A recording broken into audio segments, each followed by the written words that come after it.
Baik, kita lanjut. Oke, jadi di sekitar 40 tahun sudah ilmu NLP berkembang dan masih dianggap ilmu terbaik di pengembangan diri, terapi maupun stress management gitu.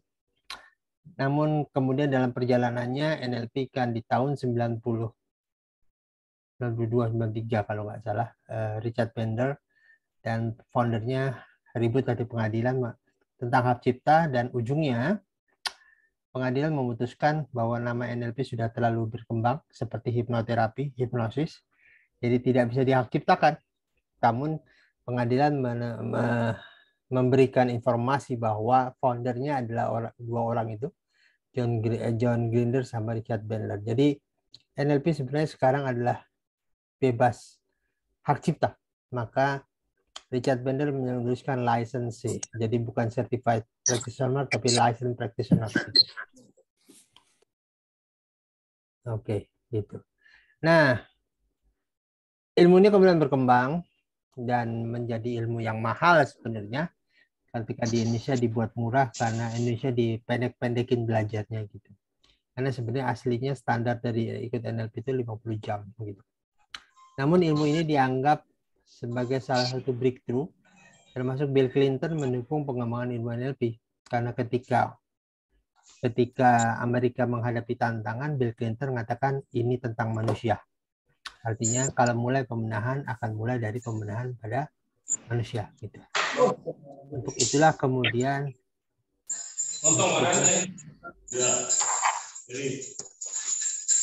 oke, siapa ini?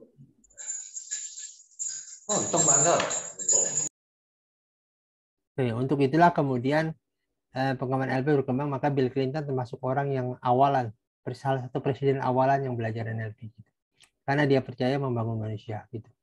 Nah, seiring perjalanan kemudian orang mereview sebenarnya apa sih core belief dari core strategi dari NLP, dan ternyata core-nya adalah pertama NLP tentang mind management, tentang bagaimana mengelola pikiran, mengatasi pikiran, karena di balik hasil ada tindakan, di balik tindakan ada proses berpikir.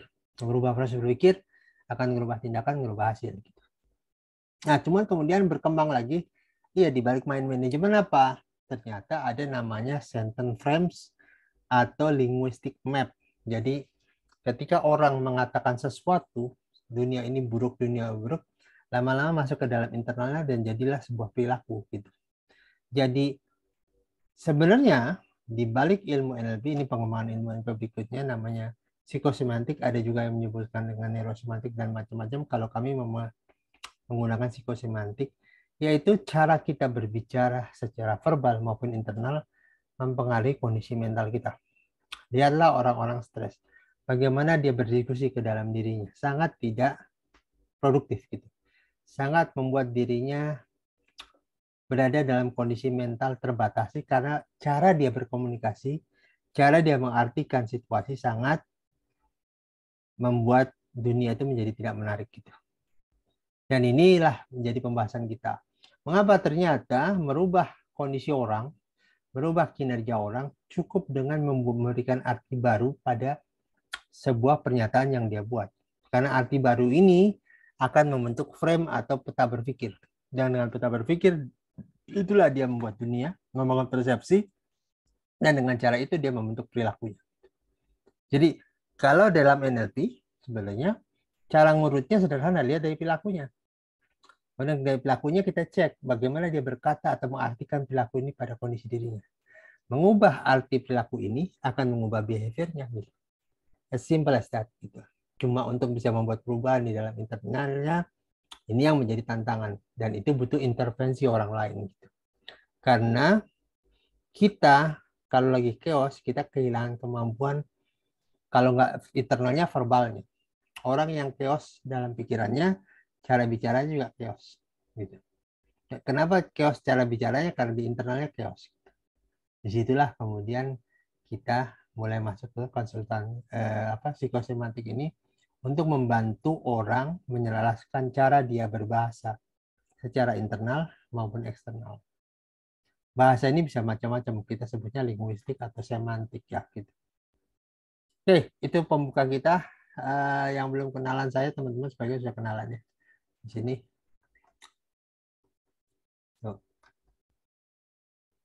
ini saya sebenarnya orang bisnis sebenarnya. Cuma kemudian ketika kita belajar, saya lebih banyak belajar NLP, kemudian berbagai macam ilmu pengembangan terapi yang tidak saya tulis di sini, itu karena panjang. Saya belajar quantum touch, saya belajar sekali. Dari itu saya temukan bahwa ternyata manusia itu tentang pikirannya. Ketika pikirannya dibenahi, maka hidupnya menjadi benar. Dan ini benar kata Rasul. Rasul bilang bahwa ada segumpal daging, bila daging itu benar, benar seluruhnya. Bila jelek, jelek seluruhnya. Daging itu kalbu, dan kalbu itu tentang berpikir. Kalbu itu artinya jantung ya, bukan hati. Gitu. Dan kajian dari HeartMath, jantung itu adalah membuat perubahan secara psikologis pada manusia. Ada banyak kajian tentang ini, dan kita sudah sering diskusi tentang ini. Jadi, bahkan hari ini dicurigai bahwa pikiran bawah sadar itu adalah kalbu. Karena sampai hari ini masih perdebatan di antara kedokteran. Gitu. Termasuk saya bicara ke 5 orang, yang paham 5 orang ini menunjukkan cara berbeda. Jadi di mana letak otak? Di otak kita pikiran bawah sadar karena sampai ini nggak ada, yang ada di jantung. Dan Rasulullah Shallallahu Alaihi Wasallam ketika mau Miraj, yang dibelah jantung bukan kepalanya. Artinya jantungnya memberikan dampak signifikan pada perubahan hidup seseorang. Jadi sekarang saya mau cerita sedikit sebuah riset.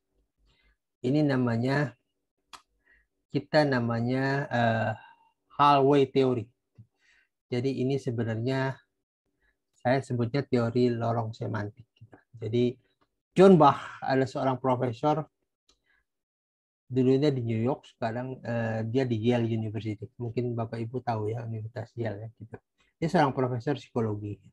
Di satu saat dia membuat eksperimen. Dia panggil 40 mahasiswa, 20 orang, 20 jadi bagi dua kelompok, kelompok A dan kelompok B gitu. Kelompok A diminta untuk mengatakan hal-hal baik tentang apapun yang terjadi. Jadi kondisi apapun dia ngomong hal baik. Ini dunia yang indah dan menarik, pokoknya gitulah gitu. Dunia yang bagus, dunia yang kelompok B diminta untuk apapun situasi katakan yang buruk. Ini tidak adil lah, ini kebodohan pemerintah, apapun itu. Dan itu dilakukan itu selama 30 hari. Artinya saat dia sadar, kecuali tidur ya, dia selalu mengucapkan yang A ada hal baik, yang B adalah buruk. Oke, kemudian silakan. Yang menarik adalah setelah 30 hari dipanggillah 100 relawan. 100 relawan ini kemudian diminta untuk melihat nanti mahasiswa yang datang, mana yang masuk kelompok A dan mana yang masuk kelompok B gitu. Oke, kemudian waktu tiba dan si relawan atau pengamat ini hanya akan ini masuk ini, sudah ada kolom-kolomnya segala lah. Tinggal dimasukin karena mahasiswa masuk itu pakai name tag dan dia menonton di kaca yang tidak kelihatan dari luar gitu. Dan kemudian masuklah tuh mahasiswa gitu. Dan ternyata setelah direview orang itu kurang lebih ini macam-macam ya, antara 95 sampai 99, jarang yang 100%. 90% menganggap 90% hasil diumumkan dan 100 orang ini bisa menebak dengan kebenaran 90%. Mana yang A, mana yang B. Mengapa? Karena cara dia berkata pada dirinya, John Bach menerangkan bahwa hampir ada kurang lebih 1 triliun sel lah di dalam tubuh kita. Dan setiap hari mati sekitar 300 ribuan lah. 300 ribuan sel lah gitu. Intinya dalam waktu sebulan sel-sel itu tergantikan semua. Yang menarik adalah sel-sel ini sifatnya netral gitu. Dan kalau dia diisi hal yang sama dia akan kembali ke hal yang sama, tapi kalau dia diisi program baru, program kata-kata yang baru, dia akan merespon berdasarkan program-program tersebut gitu.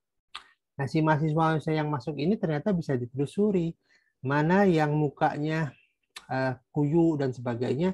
Inilah tipikal orang yang mengatakan hal buruk pada dirinya. Mana yang terlihat berbinar-binar, menjalan dengan penuh sukacita dan sebagainya, itulah biasanya yang masuk golongan B. Golongan B adalah golongan A adalah mengatakan hal bagus, golongan B mengatakan hal buruk. Jadi dengan kata lain sebenarnya menurut John Bach adalah apa yang kita katakan ke dalam diri kita sangat berpengaruh pada fisik kita. Dan ini juga terpengaruh pada orang stres. Orang yang stres ketika bicara sesuatu, cara dia merepresentasikan kondisi luarnya di dalam internalnya sangat horor. Dan karena horor timbullah penyakit, timbullah cara dia, timbullah ekspresi. Ekspresi itu yang membuat hidup orang jadi merubah cara kerja hormon di dalam pikiran kita. Kita lihat bagaimana orang yang lagi down, bagaimana postur tubuhnya, cenderung turun dan sebagainya. Yang menarik adalah kalau kita suruh rubah posturnya, naikkan bahu dan sebagainya, maka seketika itu kondisi pikirannya berubah. Jadi ada istilah tubuh dan pikiran satu sistem. Kalau kita tidak bisa mempengaruhi pikiran kita karena lagi chaos, maka pengaruhilah body posture kita. Kalau orang yang gugup bicara depan umum, gitu, internalnya kan sangat cepat berbicara gitu. Harusnya dia perlambat cara dia bicara agar mempengaruhi cara. Karena orang lagi gugup cenderung lebih ingin cepat ngomong gitu. Tapi kalau dia ngomongnya jadi pelanin dan langkah dia malah dipelanin gitu, itu malah merubah, menginterupsi cara pikiran kita menggambarkan situasi eksternal di dalam diri kita. Kalau kita mengubah situasi eksternal secara internal, maka secara internal tubuh juga akan merespon berdasarkan perkataan yang di dalam internal kita. Inilah teori John Bach. Dan teori John Bach ini sebenarnya salah satu ide dari psikosemantik. Saya ingin cerita satu lagi yang dikembangkan oleh Michael Hall. Namanya metastatic. Jadi ada istilah begini.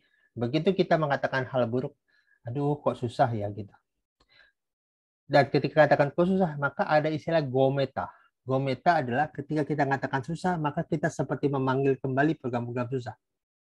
Jadi kita masuk susah pertama, dia akan masuk susah kedua. Begitu masuk ke susah dua, dia akan masuk susah ketiga karena ngeling gitu. Jadi kata-kata kita ngeling pada instruksi yang diucapkan. Begitu kata susah, maka kita akan manggil hal susah. Kemudian dari susah tembus lagi ke hal susah, susah dan ujungnya kehidupannya menjadi susah gitu. Contoh nih, ada seorang wanita bicara dengan laki-laki. Si laki-laki ini nggak percaya diri. Maka dia menebak apapun kata-kata wanita itu, dia katakan, itu matanya ke tempat lain, artinya dia tidak menghiraukan saya. Itu dia.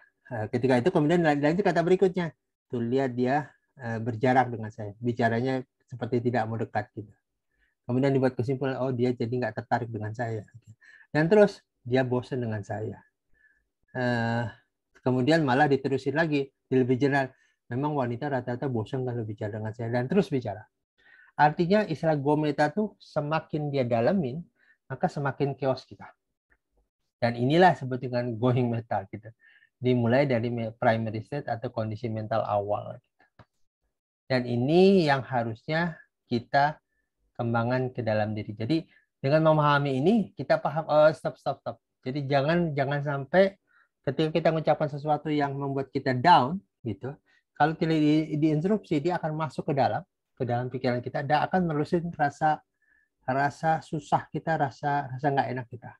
Itulah makanya kalau kita pagi-pagi itu ada hal yang nggak enak pagi-pagi, kemudian kita menyimpulkan ini pagi yang nggak damai, pagi yang nggak enak. Dan seperti sehari-hari itu kita menjadi nggak enak. Kenapa? Karena kita going meta. Kita menyimpulkan semua sesuatu dari sudut pandang yang susah. Akibatnya semua diklopin, semua di matchingin gitu. Sehingga kita memanggillah istilahnya go meta gitu, going meta. Dan inilah yang membuat orang yang menurut kita masalahnya sepele, orang bisa bunuh diri gitu. Di Jepang sampai begitu. Karena cara dia mengambil kesimpulan dari dunia eksternal yang dia dapatkan sangat horor gitu. Dan pada ujungnya adalah untuk siapa saya hidup gitu. Bunuhlah diri gitu. Beberapa pengalaman termasuk pengalaman yang saya dapatkan sehari-hari gitu. Orang itu suka kehilangan kecerdasan ketika begitu banyak masalah yang hadir di dalam dirinya. Kecerdasan yang kami maksud adalah kecerdasan membuat kesimpulan gitu, terhadap apapun yang terjadi gitu. Orang gagal bisnis bisa berarti rugi, bisa berarti belajar kan gitu. Tapi orang-orang yang putus cinta, diceraikan oleh pasangan dan sebagainya, ada banyak down dan hampir bunuh diri. Karena seakan-akan dunia ini selesai perputarannya, dan dia menganggap bunuh diri adalah hal terbaik untuk menyelesaikan atau menutup ide korban. Ide korban adalah, ada kan manusia itu dibagi dua tuh. Ada victim mind, manusia yang memilih menjadi korban, ada yang memilih menjadi victor mind. Victor mind manusia pemenang. Orang yang memilih dirinya menjadi victim mind, orang korban, cenderung melihat dirinya penuh penderitaan. Saya begini karena dia, saya begini karena si A, saya begini karena si B, dan sebagainya.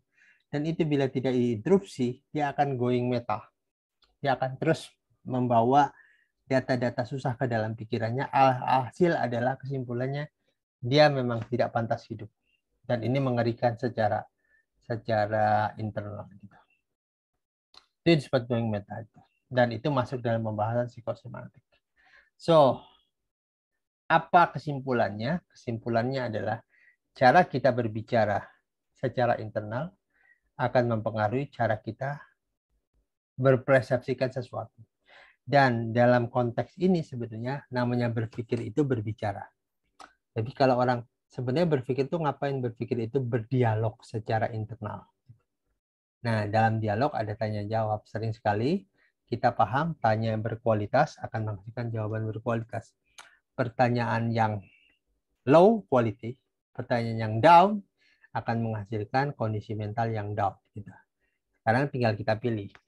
Orang mengatakan, tapi kan susah Pak bicara dengan kondisi yang lagi penuh kemenangan sementara posisi kita lagi penuh tantangan dalam hidup. Jawabannya begini sebenarnya, bisakah kita hidup berbahagia atau senang dalam kondisi apapun? Jawabannya bisa. Kalau kita lihat Rasulullah itu, hidupnya secara fisik, kalau kita ukur sebenarnya, Rasulullah punya rumah tangga 9. Yang dihadapi adalah perang. Jadi Rasul jenderal perang juga. Rasul juga memecahkan setiap tantangan dari para sahabatnya. Jadi sebenarnya kalau bicara Rasul, belum beliau sebagai kepala negara ya gitu. Jadi kalau bicara Rasul sebenarnya manusia yang penuh tantangan dalam hidup. Tapi manusia yang penuh tantangan ini melewati semuanya dengan santai. Melewati semuanya dengan penuh rasa kegembiraan dan sebagainya karena yakin akan jaminan Allah. Pertanyaan menariknya adalah bagaimana meletakkan Allah ke dalam internalnya, di dalam internal kita, sehingga setiap dialog internal yang kita buat ada Allah di situ. Dan ini menjadi tantangan kita semua. Karena apa? Kami berkeyakinan manusia yang meyakini Allah ada di dalam dirinya, dia hidup penuh sumber daya. Bagaimana tidak hidup sumber daya? Orang ini bermitra dengan zat yang maha dahsyat, maha penuh solusi, maha memberi, dan maha semuanya. Gitu. Nah, tantangannya kita belum sampai pada kesadaran tersebut karena kita tidak memasukkan data Allah ke dalam internal kita. Disitulah seorang konsultan tugasnya. Bagaimana mengintervensi pikiran klien gitu, agar klien ini sumber daya sehingga dalam menyelesaikan tantangannya dia berdialog secara internal secara efektif. Gitu. Dan inilah tentang psikosemantik gitu. Jadi psikosemantik adalah semantik itu perkataan. Perkataan kita mempengaruhi internal atau psikologi kita. Kalau kita bicara inilah ya psikologi kita. Dan perkataan yang damai akan menghasilkan psikologi yang damai. Orang yang damai pada dirinya, dia akan damai pada orang lain.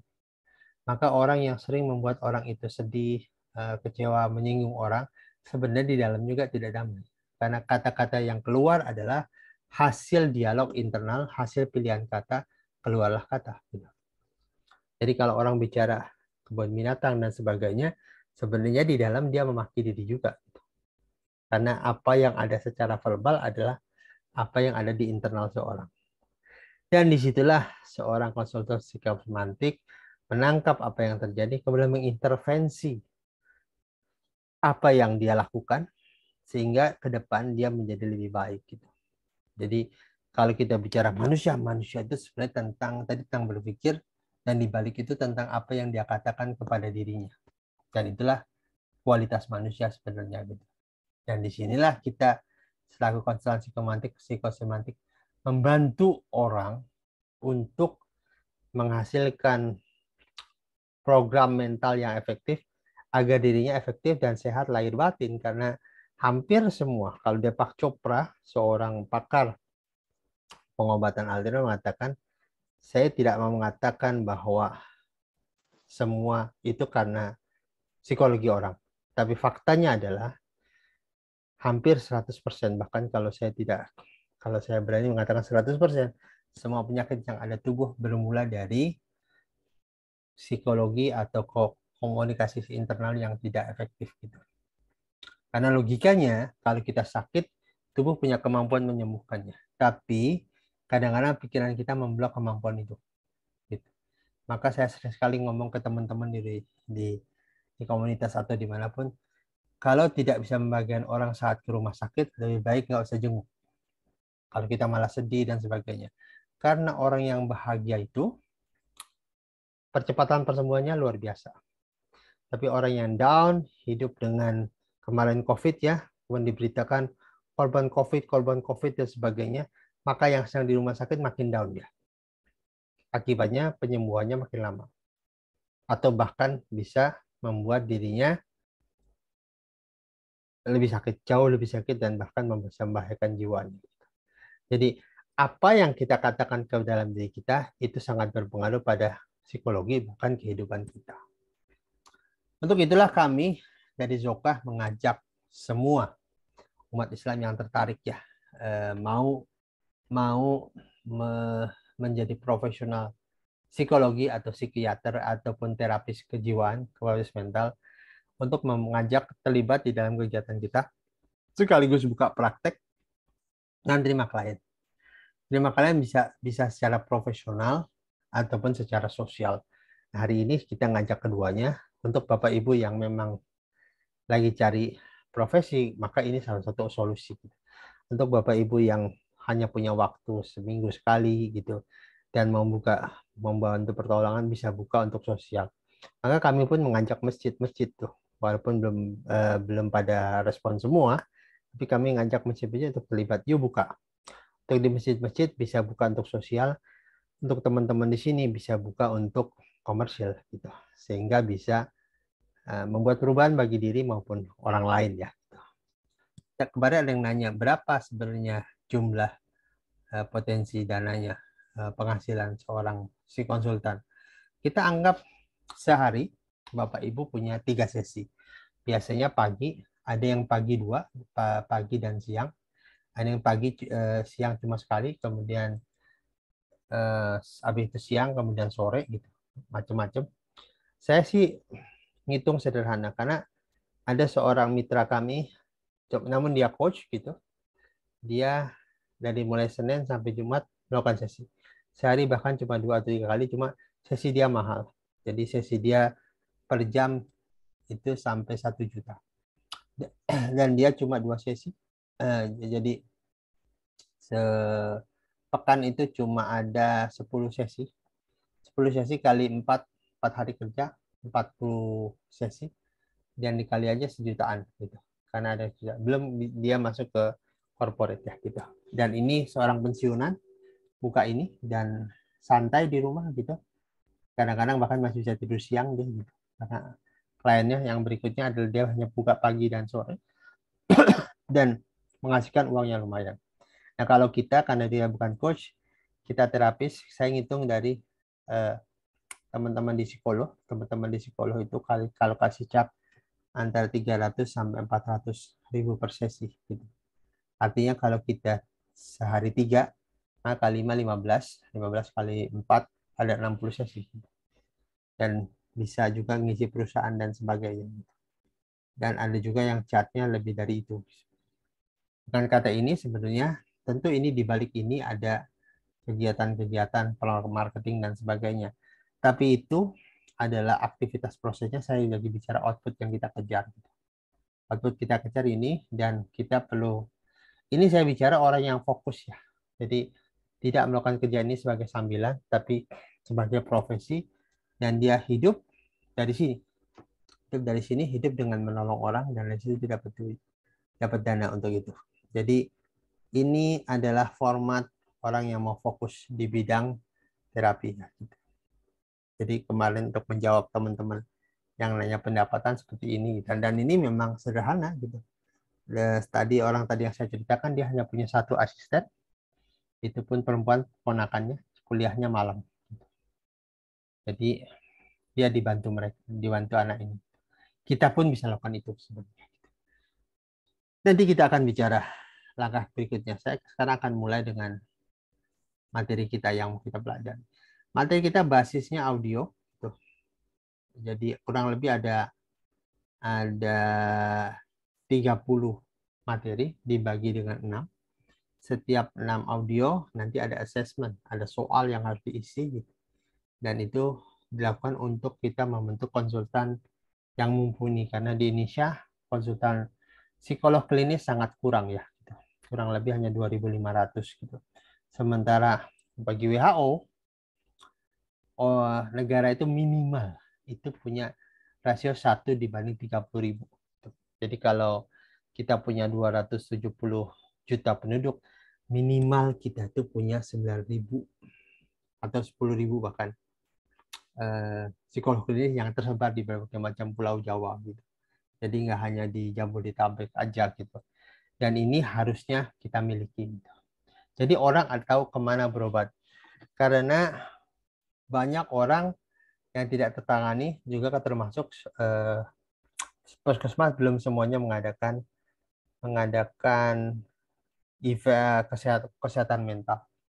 Di samping itu kita juga akan belajar tentang pain management atau manajemen nyeri. Jadi selain psikologis, kita juga memperbaiki fisik seseorang.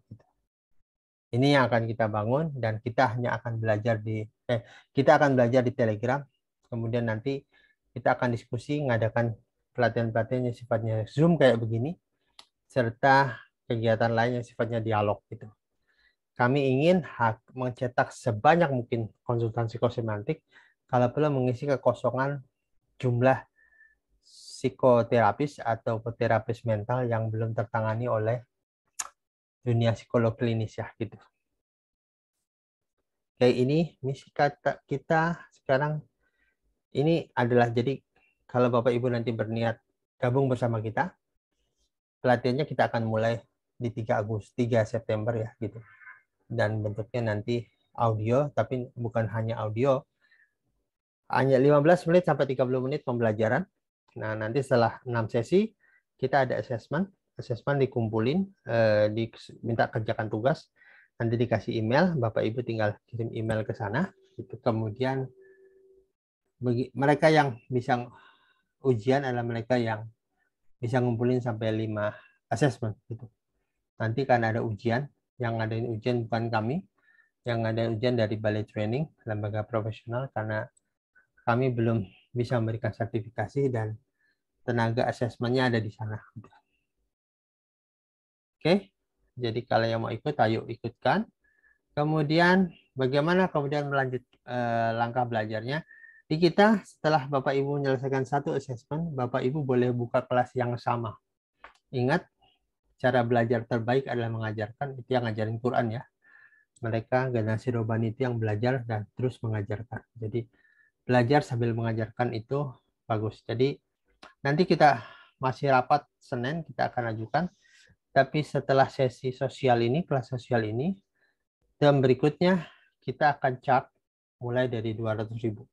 Jadi kalau Bapak Ibu nanti ikut kelas ini, kemudian Bapak Ibu diminta boleh membuka kelas sendiri. Jadi nanti dikasih audionya digantikan oleh Bapak Ibu suaranya gitu. Mungkin 6 atau berapa kali. Begitu selesai, mereka nanti gabung bersama kita belajar bareng dan ujian bareng gitu.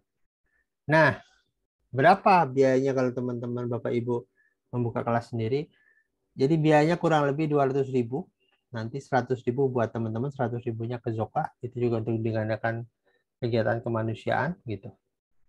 Dan itu akan menjadi salah satu bentuk pendapatan Bapak Ibu juga bentuk kegiatan kami, membantu kegiatan kami mendanai kegiatan duafa. Jadi untuk kegiatan awal Bapak Ibu bisa join dengan infak, nanti kita akan jelaskan.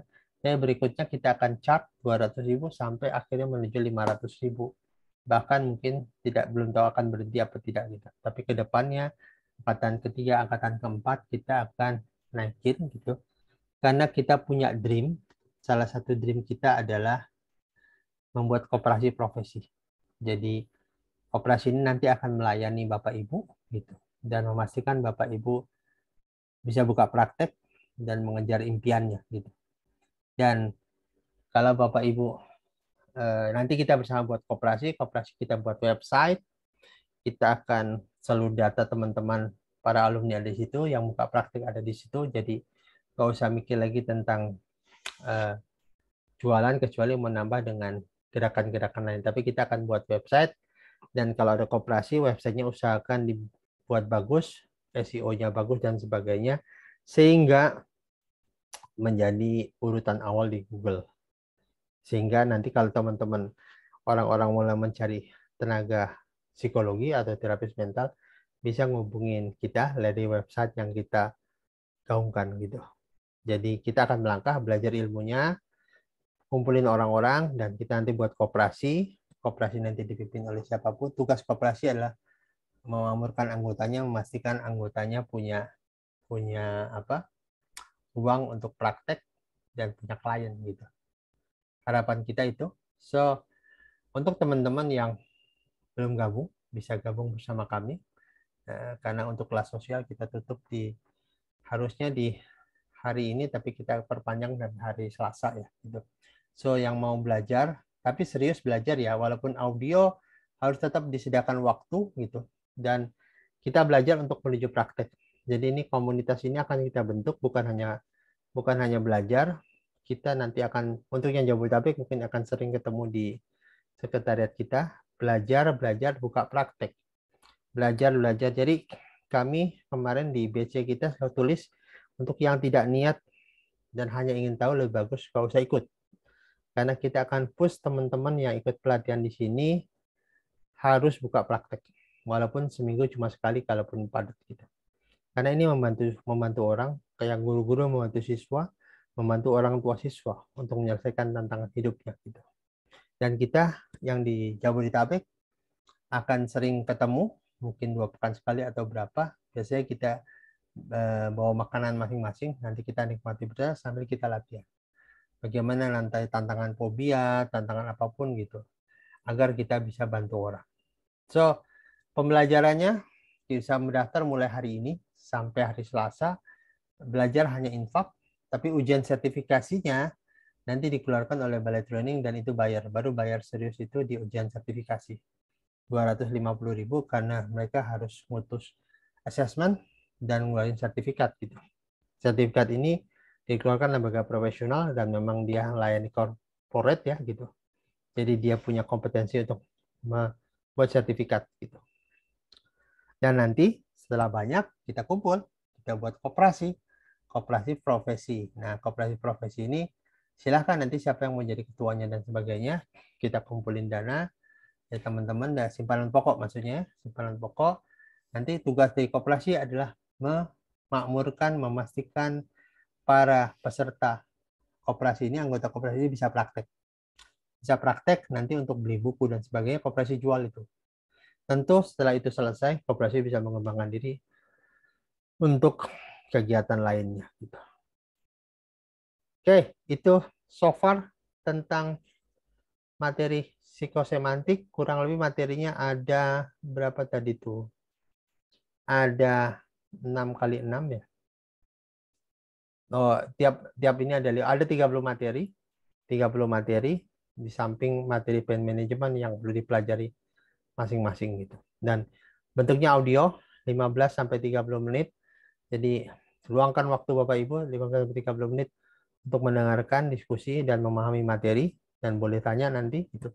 Setelah itu kita akan, setelah assessment itu dilakukan setiap 1 kali introduction memahami.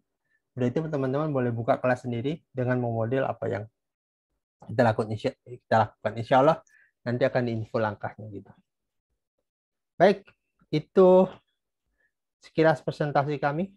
So, kalau ada pertanyaan dipersilahkan.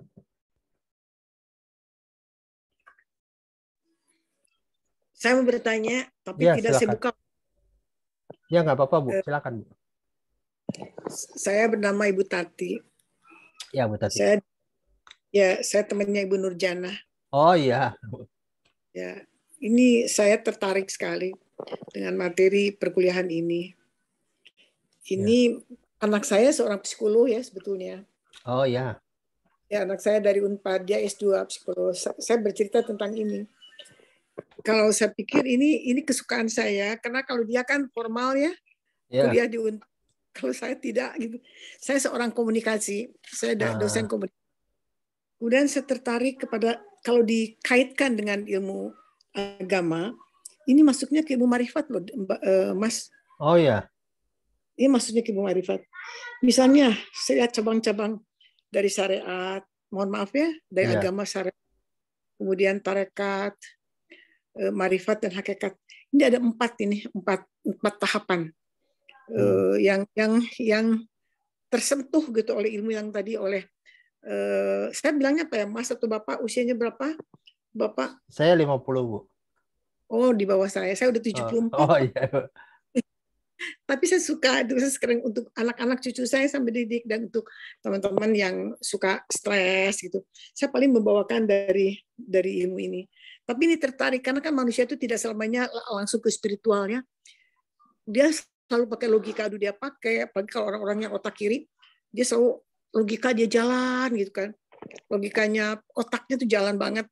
Nah, kalau tidak langsung ke spiritual, tapi orang yang dikasih laduni sama Tuhan, dia langsung bisa masuk ke ilmu spiritual. Nah, ini untuk menjembatani between antara logika dan spiritual. Ini bagus sekali nih. Jadi dia berada di tengah-tengah untuk mencoba membawa orang-orang yang berpikirnya akal dan masuk ke dalam ilmu spiritual. Pelan-pelan bagaimana supaya dia tidak terbawa oleh arus godaan nafsu ya, oleh setan, iblis gitu kan. Jadi bukan orang-orang stres dan sebagainya. Ini bagus sekali. Saya senang. Saya ingin ikut belajar sampai tuntas, insya Allah. Ada umur, saya sehat, insya Allah. Untuk siapa? Untuk cucu-cucu saya saja. Iya, gitu. Bu. Gitu. Itu. Ya. Jadi saya bagus. Terima kasih ya, Mas. Ya. Mas, ya. Jadi sebenarnya kalau psikolog Unpad masih berkawan dengan kita, Pak. Karena waktu belajar NLP itu saya suka, mohon maaf ya, dengan teman-teman psikologi suka agak sedikit beda pendapat di banyak hal. Tapi justru yang psikolog Unpad itu yang ramah dengan kita gitu. Kalau UI sering sekali kita berdebat panjang gitu. Tapi justru waktu kita ngerancang NLP awal, justru Bapak Abdul Manaf almarhum, dia mitra kita tuh, dia angkatan ketiga Unpad psikolog, dia mendukung gerakan kita dan kita belajar dulu di rumahnya dia sampai hampir 2 minggu 3 minggu membahas tentang konsep NLP secara intensif waktu itu. Dan menarik karena sebenarnya sih kalau saya bilang tidak perlu dibedakan ya. Kalau teman-teman psikolog kan belajarnya 5 tahun, karena kita kan paling 2-3 minggu. Sebenarnya bukan tentang mana lebih hebat. Kita melihat ya, betul, Bu. Jadi kayak lulusan STM sama lulusan arsitek lah gitu. Sama-sama bisa buat rumah, tapi ada perbedaan dan itu enjoy lah sebenarnya. Tapi sekarang UI mulai ramah dengan kita. Ya, saya dengar tadi Pak siapa namanya? Bapak Pak Ari. Saya dengar kalau dibawa ke kalau agama tidak ada yang bisa membatahkan, karena itu ciptaan sang buatan sang pencipta ya, sang maha pencipta, sang maha agung, ya Allah subhanahu wa taala. Tapi kalau ini bisa ada yang mematahkan. Kalau manusia kan justifikasinya manusia. Kalau ilmu Tuhan spiritual adalah buatan Tuhan, tidak ada yang bisa mematahkan. Tapi di sini ada satu hal yang sangat tertarik bagi saya. Ada satu substansi yang saya tertarik tadi waktu Anda mengatakan ini adalah konsultan psikolog klinis ya. Iya, psikomeridian nggak bisa, psikosemantik tidak, bukan psikologi klinis. Psikologi klinis kan memang akademis ya. Kita kan profesi ya. Oh, semantik ya. Iya, psikosemantik. Oh ya. Psikosemantik. Jadi perkataan yang mempengaruhi ya. Betul sekali. Orang dari katanya yang positif maka dia akan menjadi positif gitu kan? Iya, betul sekali. Itu tidak, kebetulan saya orang komunikasi. Iya. Komunikasi pun demikian, sama kesamaan. Iya, betul. Kan ada komunikasi transendental, ada komunikasi positif, ada propaganda, banyak item. Ini bagus sekali, saya tertarik. Kapan akan mulainya ini pembelajarannya? Kita mungkin akan mulai di 3 September, nanti diinfo di grup deh mulainya kapan gitu. Selamanya akan online? Ada Selamanya offline? online. Kalau nanti kita akan diskusi di grup. Kalau teman-teman banyak di Jabodetabek, kita akan kadang-kadang kita ketemuan di, kalau kita bisa ketemuan di Masjid Abu Bakar Siddiq tuh di Cawang gitu, atau kalau tempat kita Jauh. ke Cawang, atau pokoknya di Jakarta Bandung? nanti kita cari. Oh, nggak di Bandung. Di Bandung boleh aja, nanti kalau kebanyakan ke Bandung, kita nanti di Bandung bisa diskusi lagi lah. Wah, itu Jakarta ya, kalau gini jauh. Saya di Bandung. Oh, di Bandung Bu ya. Sialah, coba Ya. nanti dicari tempat di Bandung deh yang tepat gitu. Ada di tempat saya, Pak. Saya punya hotel syariah namanya. Oh, boleh Bu, nanti kalau Syariah yang tidak seperti hotel-hotel lain yang penuh berdesakan. Saya tertentu orang-orang datang karena syariah judulnya. oh iya ya, alhamdulillah ya, iya. Itu perbedaannya. Makanya kalau dikatakan di hotel banyak iblis dan setannya, saya suka tersinggung. Saya udah memohon sama Allah Subhanahu Wa Taala supaya tidak banyak setan dan iblis. Saya katakan hotel syariah. Jadi pilih orang-orang yang niatnya baik-baik gitu ke hotel saya, insya Allah. Iya, iya, iya. Insyaallah, insyaallah. Saya lahir di Bandung, Bu. Cuma lebih banyak ke Surabaya, Jakarta. Jadi orang Bandung tapi jarang tinggal di Bandung. Kuliahnya di mana, Mas? Kuliah Jakarta di Pancasila. Cuma dulu saya tinggal di Bandung cuma waktu kecil ya, daerah Cipaganti, daerah sederhana gitu. Cuma ya udah. Saya justru kuliahnya adalah di bisnis. Cuma waktu saya belajar NLP pertama kali, waktu sempat ke Inggris, kemudian saya tanya, ada presentasi NLP gitu. Kemudian saya tanya tentang, saya sini belajar bisnis, kok ada presentasi NLP, apa hubungannya? Dan menarik tuh bahasa dia. Jadi dia cerita begini sebenarnya, manusia itu kadang-kadang banyak syarat dalam hidupnya. Salah satu syaratnya misalnya bahagia. Orang bahagia itu, manusia itu selalu punya syarat. Bisa nggak kita bahagia tanpa syarat? Maksudnya bahagia tanpa ada alasan. Orang bahagia misalnya kalau hanya punya mobil mewah, punya Lamborghini, punya rumah megah dan sebagainya, ya jelas susah bahagia kalau gitu. Kata dia, bahagia itu sebenarnya program mental, program semantik di dalam diri Iya, kita. iya. Dan itu Semantik, tidak, semantik di sini apa? semantik itu bahasa internal yang dia pakai di dalam dirinya. Maka termasuk di kita tuh paling tanda kutip ya, haram kalau mengatakan kata susah. Karena susah itu memberikan makna bahwa hidup ini membatasi kita. Contohnya kata jujur, kata coba. Ya Pak, saya coba. Biasanya kita selalu kejar tuh, mau dicoba, mau dikerjain gitu. Karena kata coba itu memberikan arti dia mencadangkan sisa kalau dia tidak berhasil. Artinya dia tidak ada maksimal, mengeluangkan semua potensi maksimalnya di dalam kegiatan kita. Itu makanya kalau kita kalau ada tim kita, ya ntar saya coba mau dikerjain. Saya sering ngomong ke ibu-ibu tuh, Bu, kalau ada perempuan, ibu punya anak perempuan, kemudian orang tuh ngatakan gini, Bu, saya coba ya lamar anak ibu tersinggung nggak gitu? Jangan tersinggung nggak gitu. Kenapa? Karena di balik kata coba itu dia nggak serius sebenarnya gitu. Secara internal begitu. Jadi maksudnya kalau psikosemantik itu artinya sebuah makna dari sebuah kata yang berpengaruh pada psikologi seseorang gitu. Dan ini adalah kita kalau selaku konsultan agak aware itu dengan bahasa ekspresi orang gitu. Ya kayaknya sih Pak, kata kayaknya sih itu sebenarnya kan nggak firm ya. Boleh tahu nggak apa yang bermaksud dengan kayaknya? Harus pasti gitu ya? Iya, karena di balik kayaknya sih kan, karena gini, bahasa eksternal kita itu adalah hasil kerja internal kita. Ekspresinya verbal kita kan gitu. Kalau di internalnya kita nggak yakin, maka ekspresi eksternalnya sangat penuh ketidakyakinan gitu. Ya itu masih begitu sebenarnya. Jadi ini yang kita harus aware gitu. Salah satu kompetensi seorang konsultan adalah istilah kita brain based listening, mendengar dengan otak, bukan mendengar dengan telinga gitu. Maksudnya di balik sebuah ekspresi. Bukan kata coba itu dia tawadu, rendah hati. Saya akan mencoba gitu kan, itu rendah hati, sama ya begitu. Iya. Harus saya kerjakan gitu ya. Iya, harusnya oke, Pak. Katakan saja dikerjakan atau tidak. Katakan ya saya akan mengerjakan dengan penuh kehati-hatian dan maksimal. Itu kan lebih enak sebenarnya.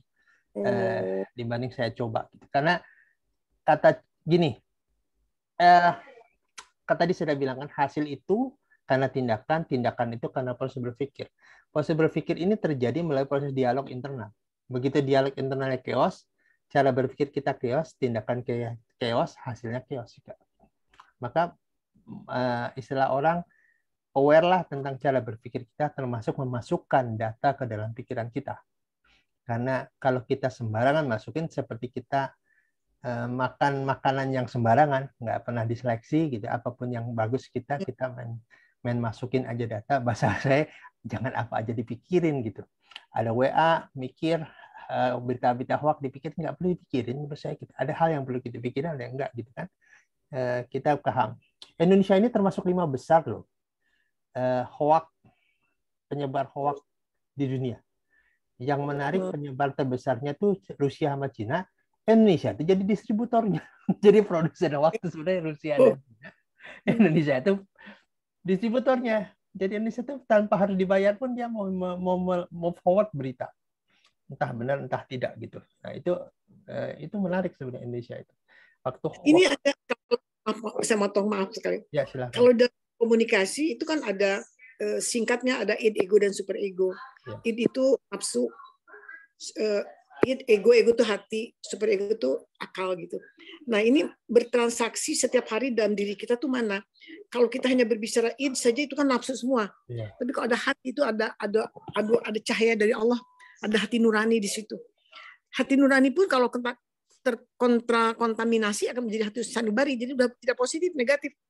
Nah, mengejar positif dari hati nurani itu akal yang berjalan. Nah gitu. Saya tadi lagi di mana mengaitkannya nih, saudara tadi menyampaikan kalimat itu di mana. Bagus sekali. Saya ingin belajar, makanya nanti lebih bisa ada psikologi komunikasi saya. Nah, psikologi komunikasi itu di situ saya memasukkannya dari, kalau orang hanya berbicara di id saja kan perut, nafsu. Kita terlalu banyak berbicara aja kan itu nafsu. Di mana suara Tuhan gitu. Suara Tuhan itu kan dengan kehalusan, dengan cahaya.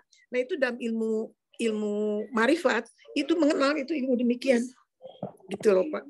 Jadi saya suka sekali pelajaran ini, langsung menebus jalan Tuhan. Terima kasih. Terima kasih. Itu saya bahasa yang menarik tuh. Saya termasuk orang yang suka dialog dalam konteks begini sebenarnya. Ini buat teman-teman juga ya kalau diskusi. Kita kan meyakini Allah, kita sholat tiap hari, kita kadang baca Quran dan sebagainya. Di ayat Quran mengatakan ingatlah Allah, hati tenang. Tapi ada masa-masa di mana kita sebut nama Allah begitu banyak, hati masih resah. Pertanyaan saya adalah bagaimana ini berpengaruh secara neuroscience di dalam pikiran seorang. Kan ini menarik sebenarnya kan gini. Kalau orang disebut dengan nama Allah kan ayatnya harusnya bergetar hatinya kan? Iya. Pergetaran ini bukan ujuk-ujuk. Pergetaran ini output dari proses berpikir. Iya. Nah, ini hanya terjadi kalau intensitasnya dilakukan. Ibarat kita masih muda dulu lah, senang sama seseorang disebut namanya kan bergetar kita kan. Kenapa? Karena bergetar karena intensitas kita memikirkan dia itu intens. Iya. Kalau enggak, boro-boro getar.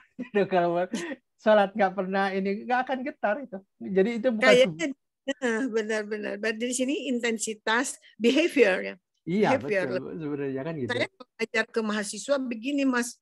Aduh, saya Mas kadang-kadang Pak. Maaf ya, nggak apa-apa, yang penting saya hormat kok sama Anda. Gitu. Jadi pertama kali saya ngajar pertama tuh behavior nomor 1. Kemudian yang kedua indeks prestasi, kehadiran, UTS dan UAS. Nah, walaupun dia UTS-nya baik, semua baik, tapi behavior-nya jelek, nggak lulus itu dari saya. Karena nomor 1 tuh behavior, karakter, adab, moral gitu loh Pak. Itu yang saya tekankan Pak. Jadi begitu yang dia sudah keluar, dia merasakan bahwa betul behavior itu sangat tergantung dalam segala hal. Ilmu segimana tingginya tidak akan mengenal pada iman. Tidak akan beriman, ilmu setingginya. Tapi ilmu ini bisa menyentuh iman loh. Yang ada bisa menyentuh iman. Tadi aja sudah, bagus ya. Saya harus membuat satu, ini silabinya saya mau dengar gitu gimana. Saya mau coba silabinya. Terus senang. Tanggal berapa mulainya? Tanggal 3 September. Tapi kita nanti, kalau ini kita bentuknya akan kita kirim ke Telegram, sambil nanti kita diskusi di grup. Kalau kita kapan harus ketemu Zoom ataupun Google Meet, kita ketemu gitu. Tapi untuk sehari-hari kan teman-teman nggak semuanya tune in, jadi kita kasih materi-materi pendek gitu. Kalau perlu ada yang harus didiskusikan panjang, kita akan ketemu Zoom seperti ini ataupun ketemu Google Meet seperti ini gitu. Tapi kalau saya nggak ahlinya dibilang IT, saya suka kadang-kadang repot sendiri nanya anaknya ini kumaha ini. Gak apa-apa Bu, nanti kita karena hanya Telegram, hanya bentuknya audio sih, jadi tidak terlalu ribet sih, insya Allah. Iya, kalau ribet saya nggak bisa nih. Iya, iya. Ya makasih. Iya, baik. Oke, ini insya Allah Bu, ini sertifikasi di info. Nanti kita bareng-bareng belajar. Kita nggak kaku kok sebenarnya gitu. Oke, tentang psikomeridian. Psikomeridian bentuknya tapping. Kita bentuknya semantik. Jadi psikomeridian ada psikomeridian, ada psikosemantik. Kita lebih pada perkataan gitu. Jadi permainan kata, karena hidup itu tentang permainan kata ya. Dan di balik permainan kata, permainan pikiran gitu.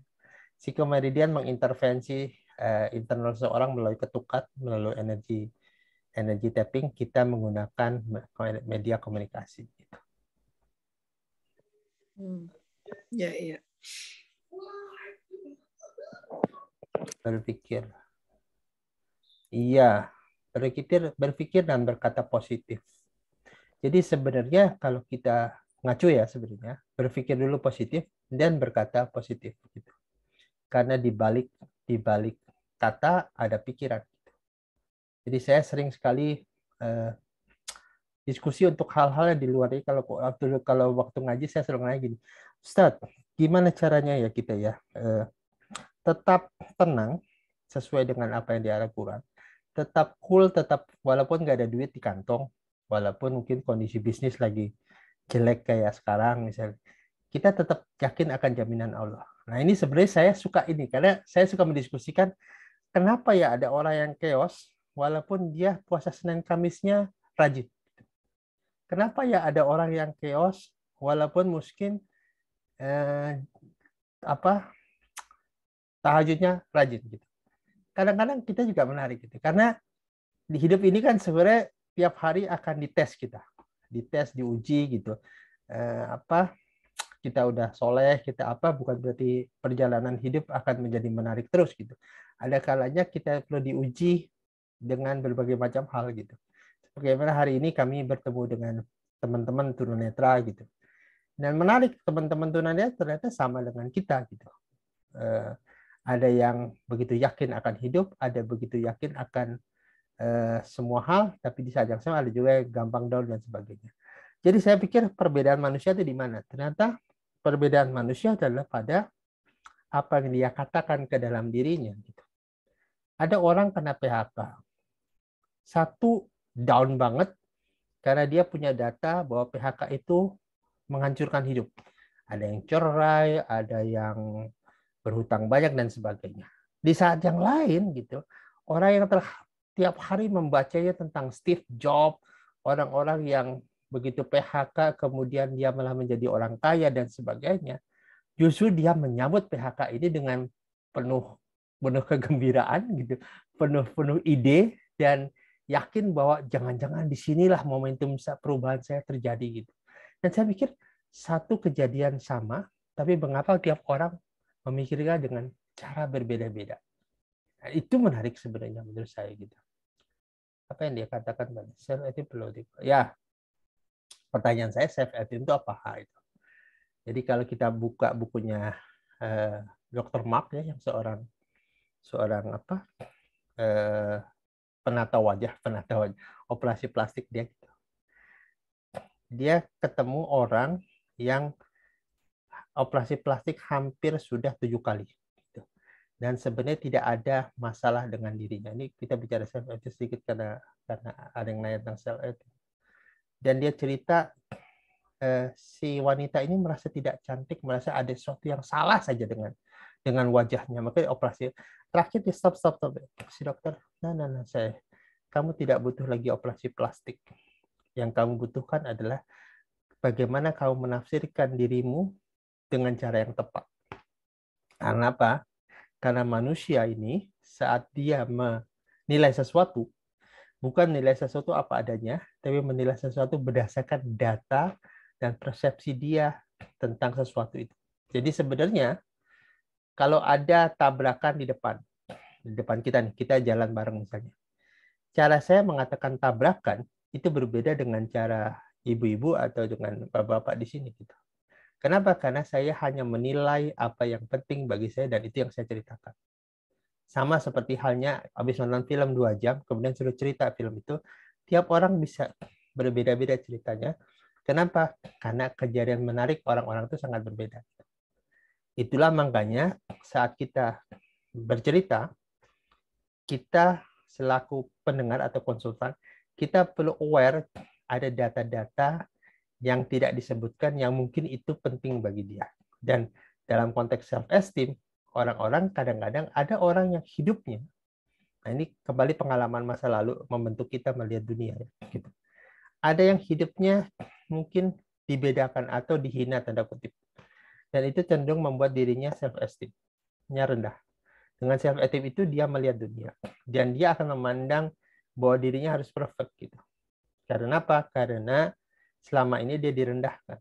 Dan ini menjadi kasihan karena tidak ada yang perfect bagi dia. Karena dia takut ada miss sekali dan dia dikritisi. Gitu. Dan ini yang terjadi pada orang. Gitu.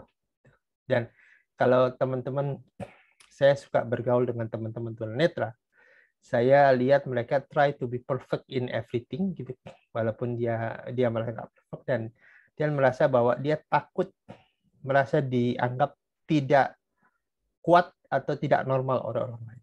Dan ini saya lihat gitu, dan saya sering ngedidik ada 150 orang berada kita dan saya sering latih be perfect, be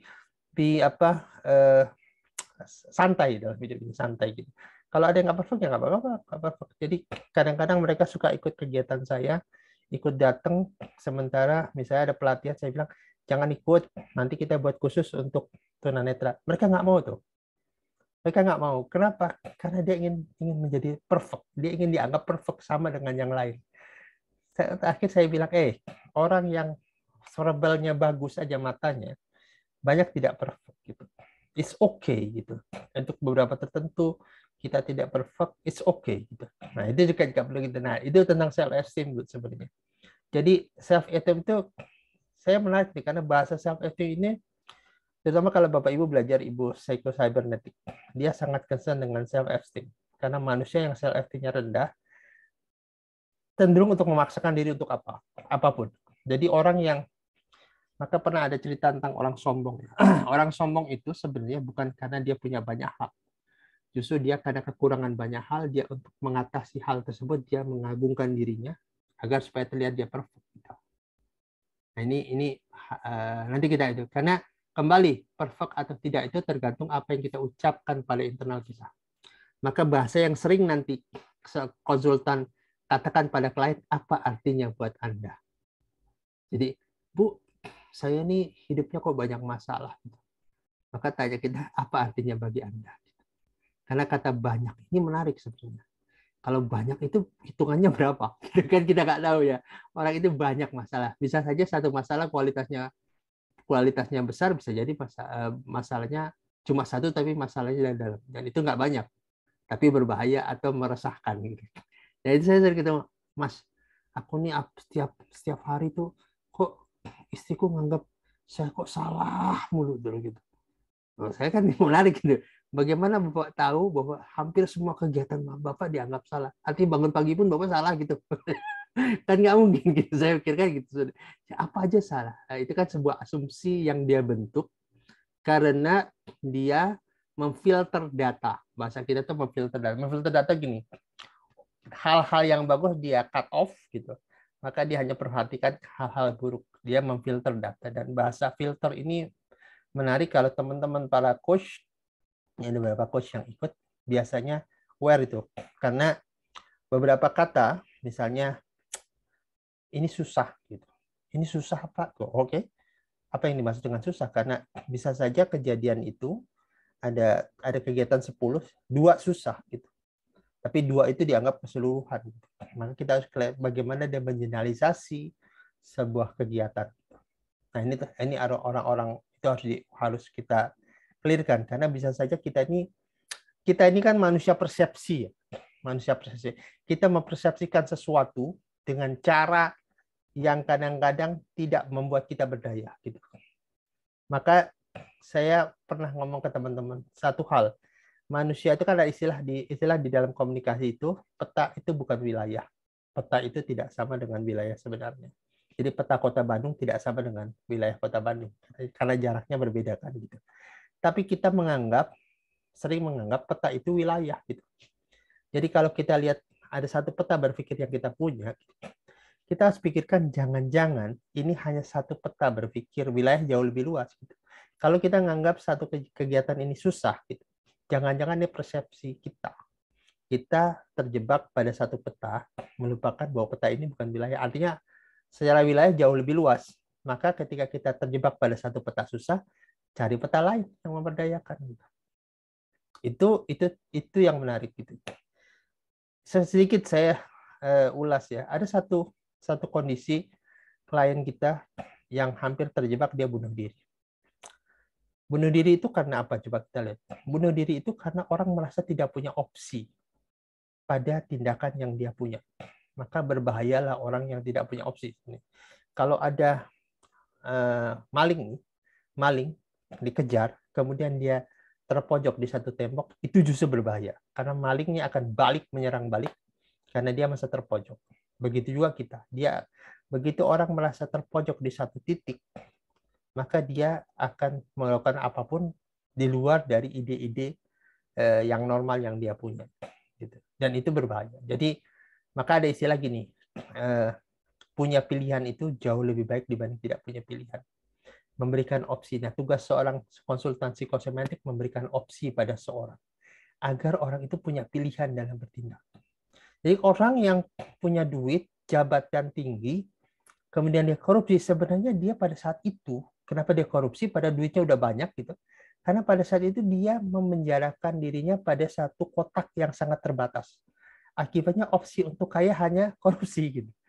Dia tidak diberikan opsi lain bahwa untuk bisa punya duit itu ada banyak opsi gitu. Tapi yang dia pilih adalah opsi-opsi terbatas gitu, yang sebenarnya membahayakan dirinya ya. Itu yang sering terjadi. Jadi sebenarnya manusia ini, cara kita bertutur, berkata secara internal, sering sekali membatasi diri. Akibatnya dengan pola pikir keterbatasan itulah kemudian kita menjebak diri kita untuk membuat keputusan dalam kondisi terbatas. Jelas keputusannya tidak selalu efektif. Maka saya sering ngomong ke teman-teman, kalau hari ini kita punya jamaah atau komunitas yang isinya adalah membatasi diri, misalnya, susah, nggak mungkin, rasanya banyak orang kok melakukan ini, nggak berhasil dan sebagainya. Ada dua hal, rubah jamaah itu atau tinggalin jamaah itu. Kenapa? Karena bergaul dengan orang-orang yang membatasi diri, itu lama-lama kita menjadi bagian dari mereka tuh. Maka sering sekali saya itu kalau diskusi sama teman, oke, stop.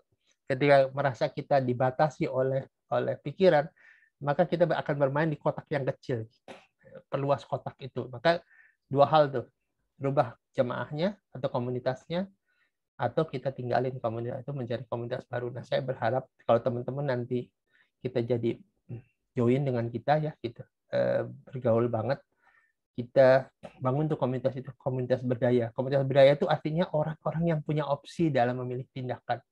Orang-orang punya opsi dalam memikir, orang-orang punya opsi dalam berkata.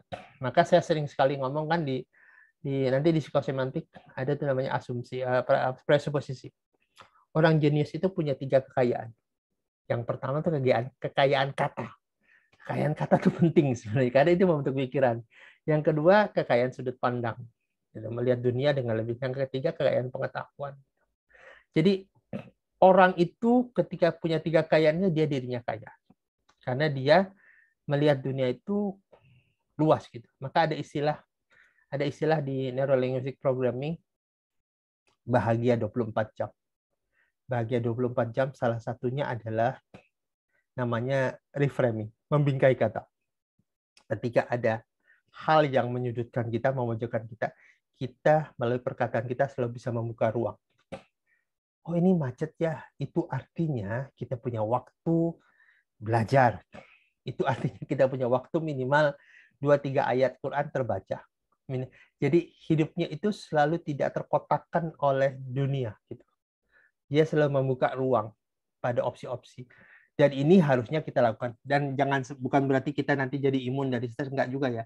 Seorang konsultan psikomantik, NLP atau siapapun juga potensi kena stres. Cuma bedanya satu. Begitu dia sadar dia sedang stres, dia membuka ruang untuk memberikan ide baru pada data yang dia miliki.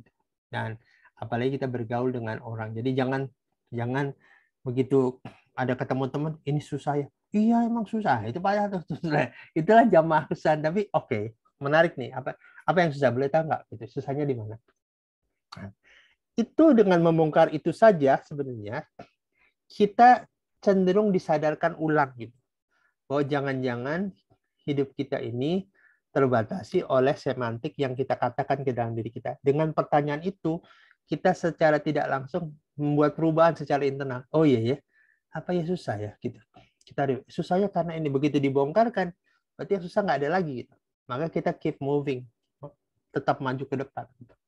Tugas kita memastikan bahwa orang itu berangkat ke depan, memastikan bahwa orang itu oke, hari ini stuck, then what next?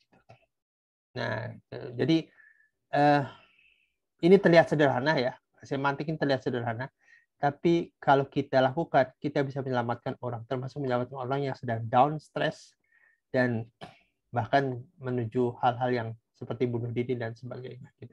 Saya pernah teman-teman kaget waktu ada orang hutangnya, saya lupa 12 atau 13 M.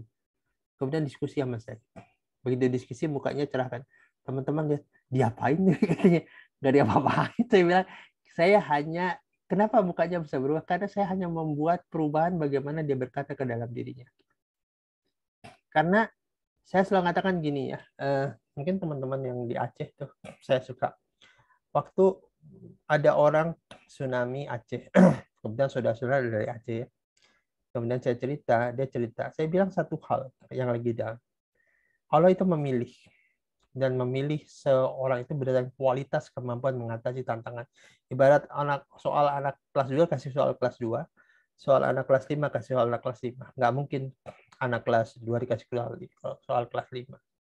Kalau teman-teman ini, Bapak, Ibu, dan semua yang pernah kena tsunami, saya bilang, itu artinya secara kualitas mereka di atas kita.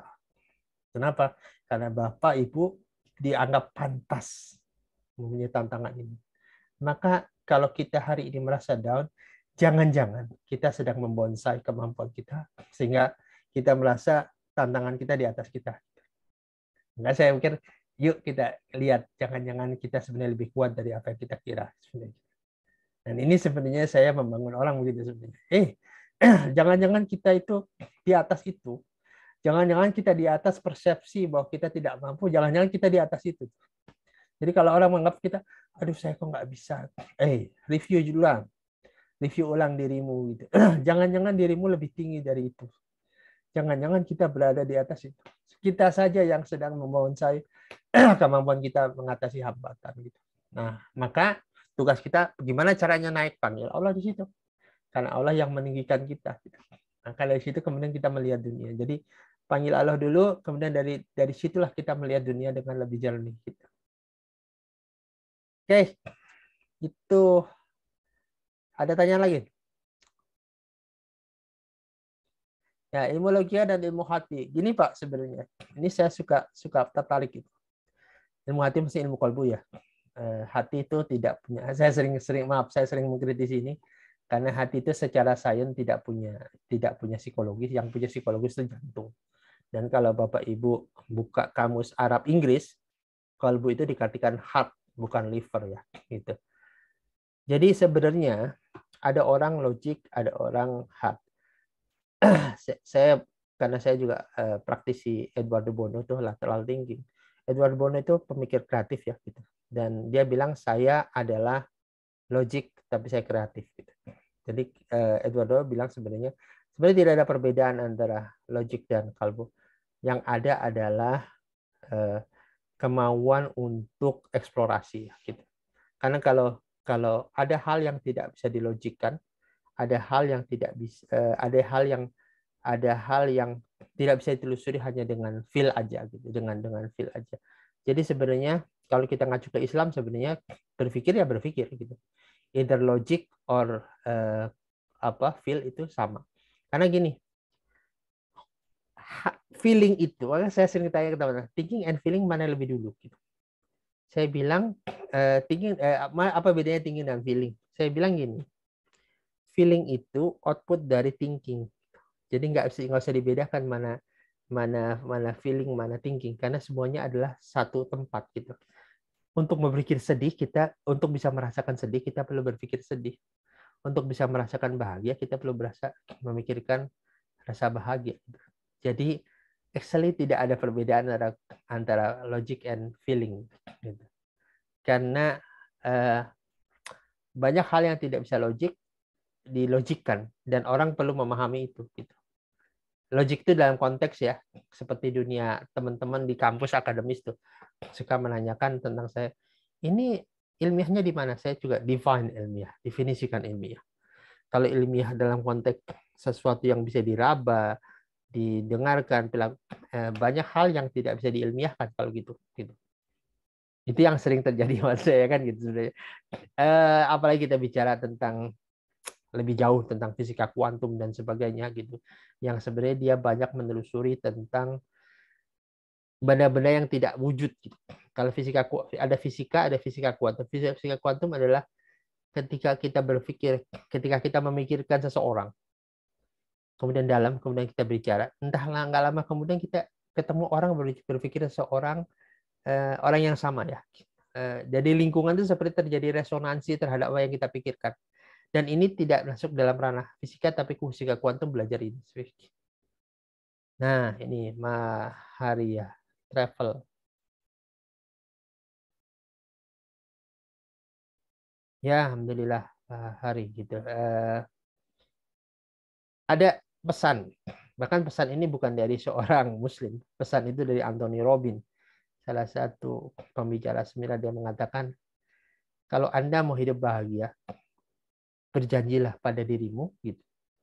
Apapun yang terjadi, Anda selalu bisa menjaga perasaan Anda untuk tetap bahagia at any level di dalam konteks apapun.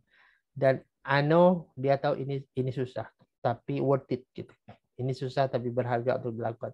Kenapa? Kembali untuk bisa tadi seperti ya, bisakah kita bahagia tanpa alasan? Jawabannya bisa gitu. Karena waktu saya ditanya itu saya agak mikir juga, bisa nggak bahagia tanpa alasan? Jawabannya bisa kok gitu. Cuma kita sering merasa tidak bahagia ketika kita lagi susah gitu.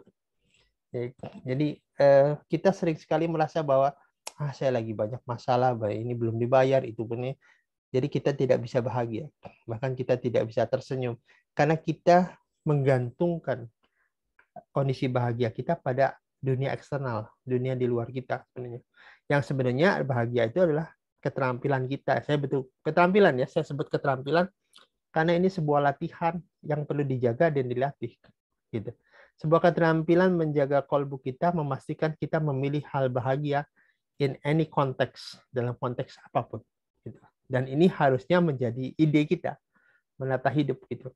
Dan apalagi kalau kita bicara kajian Rasul itu, bahkan Rasul itu kan Muslim itu adalah orang yang selalu bisa menjaga mentalnya. Dalam ilmu psikologi namanya menjaga state-nya gitu. Ketika ada ujian dia bersabar, ketika ada kebahagiaan, ada kelimpahan rezeki, dia bersyukur gitu.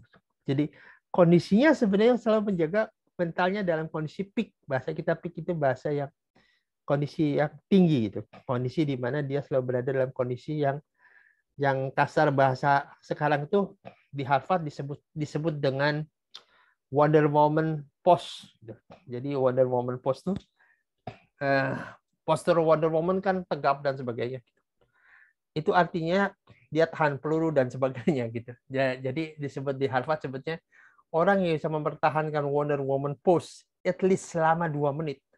Maka di dalam 2 menit itu dia bisa merasakan bahagia, kemampuan imunitas tubuhnya meningkat, dan hanya dalam 2 menit keberanian dia menghadapi resiko meningkat sampai, saya lupa, 30-40%.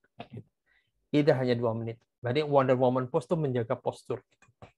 Jadi kalau sedikit penutup nih, ada pakar NLP datang ke rumah sakit di California, rumah sakit stres ya, rumah sakit jiwa.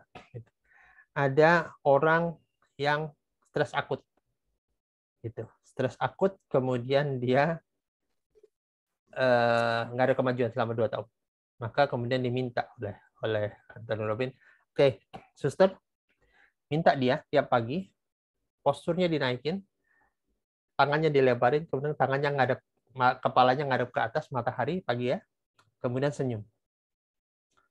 Kemudian senyum. Lakukan itu setiap hari. Dan itu luar biasa, hanya dalam 2 bulan tingkat stres levelnya menurun signifikan. Kenapa? Ada hal dalam hidup ini, gitu. Manusia itu dikodekan oleh posturnya. Jadi postur kita yang nunduk dan sebagainya itu mendukung simantik kita. Jadi kalau kita lagi down, postur kita ngikutin down. Maka intervensilah, kalau pikiran kita nggak bisa intervensilah dulu dengan postur. Karena postur juga hasil koneksi simantik. Maka posturnya, Bapak Ibu nanti coba aja. Kalau posturnya busungkan dada, ngadep ke atas, tangannya lebarin, kemudian ngadep ke atas, pikirkan hal yang sedih. Bukan hanya sulit, tapi nggak bisa. Karena inilah kode mental gitu, bahwa kondisi kita bahagia gitu. Maka orang-orang yang sering menundukkan bahunya, jalannya digeser dan sebagainya, itulah postur yang secara kode ke dalam pikiran untuk menunjukkan bahwa dia adalah orang yang lagi stres. Maka streslah dia gitu, yang terjadi. Ya, kalau kita menyangka pasti akan, ya ini nanti pembelajarannya ada di resonansi ini. Jadi, nah ini kajian ini menarik karena ketika kita berpikir menjadi seseorang, kemudian lisan kita banyak secara intelek memikirkan rasa-rasa kangen-kangen dengan dia, itu memberikan sinyal ke dunia luar. Memberikan sinyal ke dunia luar. Ini namanya resonansi. Jadi pikiran kita elektromagnetik. Ketika kita berpikir, sebenarnya kita sedang menggaungkan sesuatu, karena kalau namanya elektromagnetik menggaungkan sesuatu pada dunia luar. Dan ketika itu dia akan kontraksi, akan berinteraksi gitu, dan bertemu dengan mereka yang frekuensinya sama. Dan bisa jadi menarik hal yang ini. Nah, ini teorinya Imam Ahmad dengan tukang roti. Insya Allah kalau ini nanti kita akan belajar di tempat lain. Tapi kita akan belajar di teknik lain, tapi saya ingin jelaskan seperti itu. Dan resonansi itu efektif dan terjadi di kita. Gitu. Dan apa resonansi apa Mas? Resonansi pikiran, Bu. Ya, itu. Pikiran. Jadi sebenarnya law of attraction yang sedang berkembang itu pertama kali digaungkan, yang mempraktikkan itu ada tukang roti yang kangen dengan ingin ketemu Imam Ahmad. Dan memikirkan Imam Ahmad setiap hari, bagaimana dia ketemu Imam itu. Dan setiap ada yang ragu, nah kita ini kembali ini teori manifestasi ya. Setiap ada yang ragu, dia ralat keraguan itu dengan istighfar. Misalnya saya ingin kejar apalah target omset misalnya 5M atau berapa. Begitu ada lintasan, kayaknya nggak mungkin deh. Lintasan itu diistighfarin. Karena kita yakin kalau doa kita diijabah Allah, maka tidak ada yang bisa menghentikan siapapun ya. Gitu. Yeah. Maka istighfar itu, tapi kan sering sekali yang membatalkan doa kita juga gitu. Kita minta sesuatu, tapi dalam perjalanannya keraguan itu lintasan-lintasan sering hadir ya, dan itu dibiarkan liar di pikiran kita. Itu resonansi namanya. Ya, dengan cara itu, kemudian karena kita berpikir ingin sesuatu, kemudian kan pikiran kita elektromagnetik itu. Namanya elektromagnetik punya frekuensi. Nah, frekuensi ini akan match dengan frekuensi yang sama. Maka dia akan menarik frekuensi itu ke kita. Maka sering sekali nasihatin, jangan-jangan kalau hidup kita, nasib kita buruk, jangan-jangan kita sering memikirkan hal buruk. Sehingga kita menarik hal buruk pada diri kita. Itu yang sering dinasihatin. Kayak Allah berbicara, Allah itu tergantung daripada pikiran hambanya. Kalau positif ya positif, Allah juga itu ada dalam Quran. Ya, sama-sama. Betul. Itu prasangka ya gitu. Jadi hati-hati dengan pikiran kita, jangan-jangan yang terjadi kita itu lebih banyak terjadi karena kita memikirkan hal yang sama, hal itu gitu. Maka ada istilah berpikirlah apa yang kita inginkan, bukan yang kita tidak inginkan. Jadi berpikirlah saya kaya. Kalau mau kaya ya, jangan berpikir mudah-mudahan saya tidak miskin. Nah itu susah. Kenapa? Karena orang yang tidak miskin akan memikirkan hal miskin dulu, baru ke tidaknya gitu.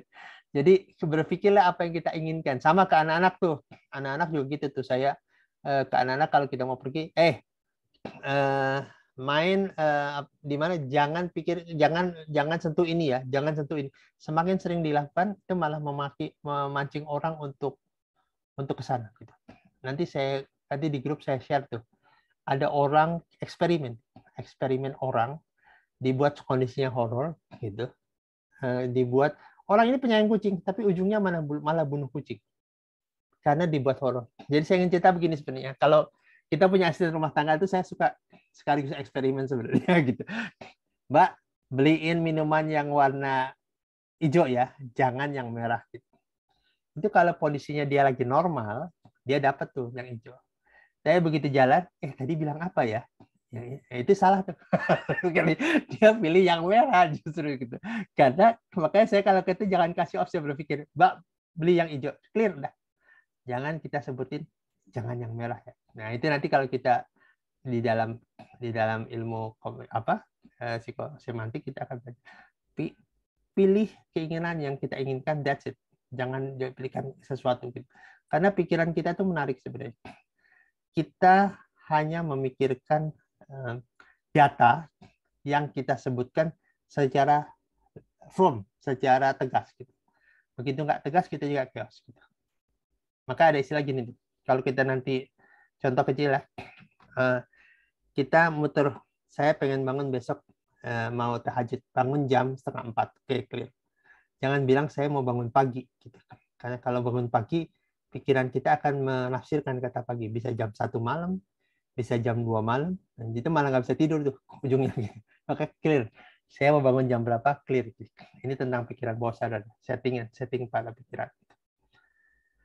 Baik, sudah yang saya mau share. Jadi teman-teman yang mau ikut boleh gabung langsung di grup juga, nanti kita kirimkan lagi. Jadi yang mau tinggal daftar. Jadi kita insya Allah ke sini, nanti saya share lagi di grup ya. Daftar. Mudah-mudahan 3 September kita banyak diskusi dan kita nanti kita lihat kalau kita harus ketemu, kalau kita harus diskusi lebih panjang. Jadi saya berharap kita yang ikut nanti mau buka praktek baik secara profesional atau komersial ataupun sosial gitu. Karena semakin banyak praktek, semakin banyak mudah skill kita, keterampilan diucapkan. Karena teman-teman suka diskusi sama saya, Pak itu gimana sih kok bisa cepat? Bukan bisa cepat sebenarnya. Kalau saya dulu makanya kadang-kadang sekarang saya karena banyak kegiatan agak jarang terima klien, suka saya kasih ke teman-teman. Kenapa? Kalau kita duduk fokus mau syarat jadi konsultan ataupun terapis mental adalah punya waktu. Kalau nggak punya waktu, tantangan. Jadi kalau kita ngadepin klien, fokus, duduk, diam, dan dengarkan.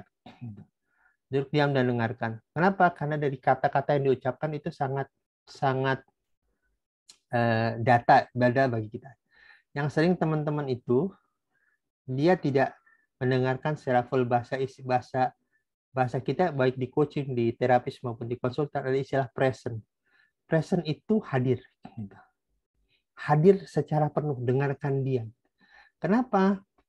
Karena sering sekali kita ketika orang bicara, dia belum selesai gitu. Pikiran kita bicara, oh pasti ini. Nah, ini jadi masalah sebenarnya. Jadi kita mendengarkan dua suara itu. Maka nanti kalau kita latihannya adalah sering tuh di coaching tuh, dan ini latihan tanpa akhir tuh. Orang cerita 2 menit gitu. Kemudian kita dengerin, kemudian ulangi lagi dengan kata yang sama, dengan semua hal yang sama selama 2 menit. Kalau kita bisa itu artinya dengerin. Tapi kalau kita nggak bisa, karena ketika dia bicara, kita bicara secara internal. Akibatnya kita nggak dengerin. Satu sesi sebenarnya secara internasional di NLP dan sebagainya 2 jam gitu. Tapi 2 jam itu maksimal ya gitu. Beberapa orang hanya membatasi 90 menit gitu. Mengapa maksimal? Kalau terlalu lama Ada istilah burnout. Burnout itu bosen orang gitu. Bosen orang itu. Dan sebenarnya memang istilah bagusnya 2 jam gitu. 2 jam kita dengerin, kita intervensi pikiran dia, kemudian kita nanti kalau ada banyak kita ketemu sesi berikutnya. Maka resapi dulu komunikasi sesi kita hari ini untuk kita menuju sesi berikutnya. Ada yang sesinya ada yang setiap sepekan sekali, ada yang sepekan 2 kali. Kalau saya sih lebih suka sepekan sekali. Karena dari situ kita akan lihat bagaimana dia berinteraksi dengan data yang baru yang dia miliki. Baik, tanya lagi? Alhamdulillah, kalau tidak ada pertanyaan lagi, kita akan ketemu di grup dan kita akan nanti akan di-share kemana mendaftar dan mudah-mudahan kita bisa bertemu ya, belajar kita lewat audio Telegram. Kalau kita menurut teman-teman kita perlu diskusi ulang, kita diskusi. Dan asik bicara tentang pikiran. Kebetulan saya suka bicara pikiran karena saya dulu sering stres, sering chaos gitu pikiran. Jadi kadang-kadang saya ingin, kenapa ya saya stres? Kenapa ya chaos gitu? Itu yang sering saya sehari-hari sering saya diskusiin gitu. Karena menurut saya sebenarnya manusia ini kan tentang pikirannya. Dan ketika pikiran manusia itu tentang tafsirnya gitu. Yang membuat kita chaos itu karena tafsir kita juga terhadap dunia gitu. Yang membuat kita kadang-kadang kita rajin sholat, kadang-kadang kita rajin tahajud, atau di satu sisi kita kok males-malesan, itu juga karena tafsir kita pada kondisi gitu.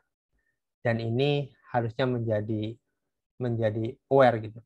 Karena menurut saya gini, kembali saya sering ngomong ke teman-teman, manusia itu belajar banyak hal, skill dan sebagainya, tapi lupa satu hal, belajar berpikir secara intelektual. Ini yang nggak pernah belajar orang. Padahal hidup kita itu tentang berpikir. Pada hidup kita berpikir gitu. Tapi ini sebenarnya orang malas belajar. Sebenarnya pelajari bagaimana pikiran kita menghasilkan perilaku. Karena dengan cara itu kita jadi lebih aware apa yang terjadi. Oke, itu saja dari kami. Kita ketemu di grup, teman-teman. Kalau ada yang mau ketemu grup, dan mudah-mudahan kita bisa bangun komunitas, sekaligus kita bangun komunitas, dan mudah-mudahan kita bisa terus berinteraksi. Dan saya nanti akan nambah-nambah orang. Jadi kita akan ngajak-ngajak orang karena Indonesia ini kekurangan, Bapak Ibu, kekurangan center-center kesehatan mental gitu. Dan kadang-kadang saya ngelihat apa yang terjadi kita ya, LGBT meningkat, kemudian kriminalitas dan sebagainya. Saya sering ngomong ke teman-teman, mereka itu melakukan itu karena tidak punya opsi. Gitu. Opsi yang dia terima, ada orang lesbian bertemu saya gitu. Kemudian diskusi sama saya kan panjang gitu. Dia cerita mengapa dia lesbian ya. Jadi ayahnya selingkuh, pacarnya selingkuh, pacar yang berikutnya selingkuh juga. Jadi 3 orang laki-laki dia tafsirkan ada semua laki-laki adalah penyelingkuh. Jadi dia tidak ada yang setia. Diskusi sama saya. Menarik nih saya pikir. Bagaimana Anda bisa menyimpulkan 3 orang ini mewakili dari seluruh laki-laki yang ada di dunia ini? Dia termenung loh. Karena waktu dia menyimpulkan itu, dia berada dalam lingkungan yang tidak nyaman dan dia bergaul di antara lesbian-lesbian yang ada. Gitu. Jadi data referensi dia dalam melihat dunia, ya para lesbian itu. Gitu. Maka wajar menurut saya kalau Anda diskusinya dengan mereka. Gitu. Sama seperti halnya ada kawan saya, diskusi tentang masalah rumah tangga sama teman kita yang lagi baru cerai dengan suaminya. Wassalam. Karena cara dia memberi saran itu berdasarkan bingkai berpikir yang dia punya. Untung diskusi lagi sama saya kan. Come on, saya bilang kan gitu. Kadang-kadang kan pertikaian itu hanya masalah persepsi yang kita bangun terhadap sesuatu. Dan persepsi bertemu persepsi akibatnya ribut gitu. Itu sih yang terjadi. Baik, kita selesaikan sesi hari ini dan mudah-mudahan kita akan bertemu lagi. Saya rasa kita tutup dengan kafaratul majlis. Subhanallah mau bihamdika wasyhadu alla anta wastaghfiruka wa atubu ilaik. Baik, terima kasih Bapak Ibu. Assalamualaikum warahmatullahi wabarakatuh. Waalaikumsalam warahmatullahi wabarakatuh. Ya. Terima kasih, Coach. Ya, saya tutup ya. Terima kasih, Coach. Pak, makasih, Pak. Ya.